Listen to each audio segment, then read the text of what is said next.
जय भोलेनाथ की प्यारे सभी भक्तों को मैं हिमानी वर्मा मेरे अनमोल गोविंद चैनल पर आपका हार्दिक स्वागत करती हूँ। आज मैं प्रदोष व्रत का दूसरा अध्याय सुनाने जा रही हूँ।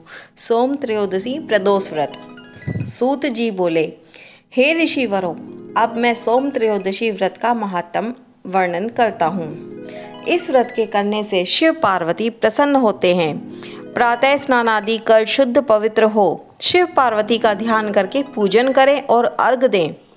ओम नमः शिवाय इस मंत्र का 108 बार जाप करें। फिर स्तुति करें, हे प्रभु, मैं इस दुख सागर में गोते खाता हुआ ऋण भार से दबा ग्रह दशा से ग्रसित हूँ। हे दयालु, मेरी रक्षा कीजिए। शौनकादि ऋषि बोले, हे पूज्यवर महामते, आपने यह व्रत संपूर्ण कामनाओं के लिए बताया है। अब कृपा कर यह बताने का कष्ट करें कि यह व्रत किसने किया वह फल पाया। सूत जी बोले, एक नगर में एक ब्रह्माणी रहती थी। उसके पति का स्वर्गवास हो गया था। कोई भी उसका धीर धरैया न था, इसलिए वह सुबह होते ही अपने पुत्र के साथ भीख मांगने निकल जाती थी और जो भिक्षा में प्राप्त होता था उसी से अपना और पुत्र का पेट भरती थी। एक दिन ब्रह्माणी भीख मांगकर लौट रही थी तो उसे एक लड़का मिला। उसकी दशा बहुत खराब थी। ब्रह्माणी को उस पर दया आ गई। वह उसे अपने साथ घर ले आई। वह लड़का विदर्भ का राजकुमार था। पड़ोसी राजा ने उसके पिता पर आक्रमण करके उसके राज्य पर कब्जा कर लिया था, इसलिए वह मारा मारा फिर रहा था। ब्रह्माणी के आश्रम में वह ब्राह्मण कुमार की तरह पलने लगा। एक दिन ब्राह्मण कुमार और राजकुमार खेल रहे थे। उन्हें वहां गंधर्व कन्याओं ने देख लिया। वे राजकुमार पर मोहित हो गई।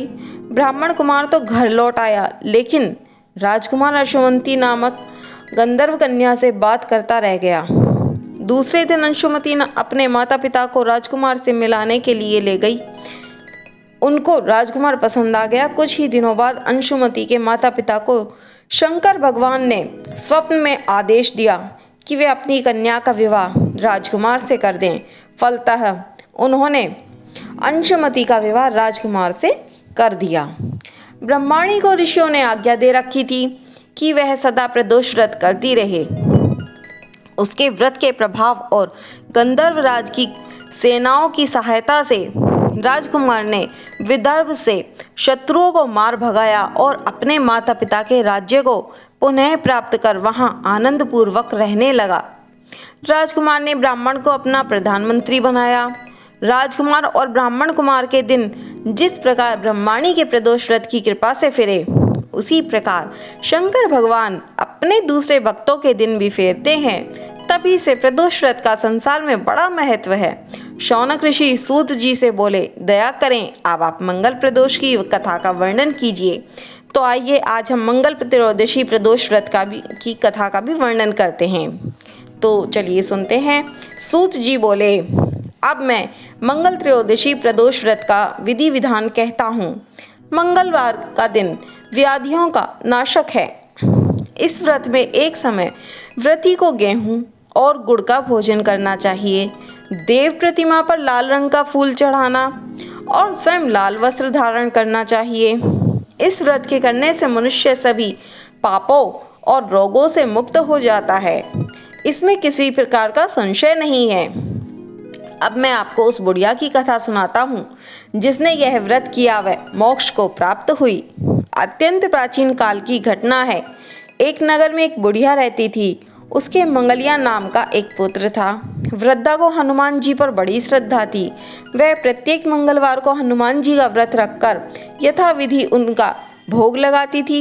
इसके अलावा मंगलवार को न तो घर लीपती थी और न ही मिट्टी खोदती थी। इसी प्रकार से व्रत रखते हुए जब उसे काफ़ी दिन बीत गए तो हनुमान जी ने सोचा कि चलो आज वृद्धा की श्रद्धा की परीक्षा करें। वे साधु का वेश बनाकर उसके द्वार पर जा पहुँचे और पुकारा, है कोई हनुमान का भक्त जो हमारी इच्छा पूरी करे?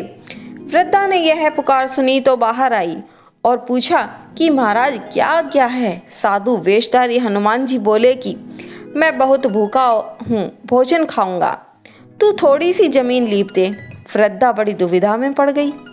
अंत में हाथ जोड़कर प्रार्थना की हे महाराज, लीपने और मिट्टी खोदने के अतिरिक्त जो काम आप कहें वह मैं करने को तैयार हूँ। साधु ने 3 बार प्रतीक्षा करने के बाद कहा, तू अपने बेटे को बुला, मैं उसे औंधा लिटाकर उसकी पीठ पर आग जलाकर भोजन बनाऊंगा।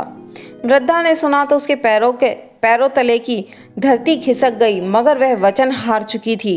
उसने मंगलिया को पुकार कर साधु महाराज के हवाले कर दिया, मगर साधु ऐसे ही मानने वाले न थे। उन्होंने वृद्धा के हाथों से ही मंगलिया को औंधा लिटाकर उसकी पीठ पर आग जलवाई। आग जलाकर दुखी मन से वृद्धा अपने घर के अंदर जा घुसी। साधु जब भोजन बना चुका तो उसने वृद्धा को बुलाकर कहा कि वह मंगलिया को पुकारे ताकि वह भी आकर भोग लगा ले।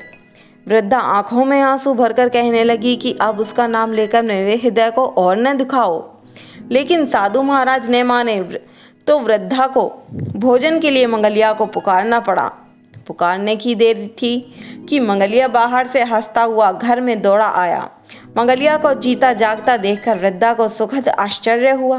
वह साधु महाराज के चरणों में गिर पड़ी। साधु महाराज ने उसे अपने असली रूप के दर्शन दिए। हनुमान जी को अपने आंगन में देखकर वृद्धा को ध्यान लगा कि जीवन सफल हो गया। सूत जी बोले, हे ऋषियों, अब मैं आपको बुध त्रयोदशी प्रदोष की कथा सुनाता हूँ, ध्यानपूर्वक सुनिए। तो सभी प्यारे भक्तों, ये बुध त्रयोदशी प्रदोष व्रत की कथा मैं अपने अगले वीडियो में जल्द ही लेकर आऊँगी। जय श्रीमन नारायण, राधे राधे। सभी भक्तों को जय भोलेनाथ की।